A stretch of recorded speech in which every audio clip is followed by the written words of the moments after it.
This version of Photoshop is slightly different to what you're used to. So I'm going to just demonstrate how to set up a blank piece of A4 paper in here. So to do that, you go to File at the top and click New. And then you've got options across the top for some standard sizes. If you click on Print, you'll then get a range of print options, and we're creating an A4 piece of paper for the front cover.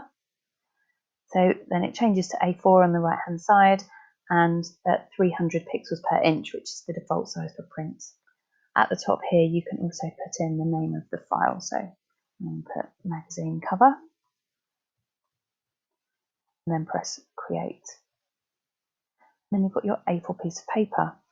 On the left hand side, you've got tools that you're more familiar with. You can hover over them and it will display the names of any of the tools. If you remember, you click and hold to get to the menus inside those, where there's a little arrow as well. There's also some new tools in here. This is the latest version of Photoshop, part of the Adobe Creative Cloud. There's lots of resources online to support you with this as well. And I've put some tutorials, some links to tutorials inside the PowerPoint presentation.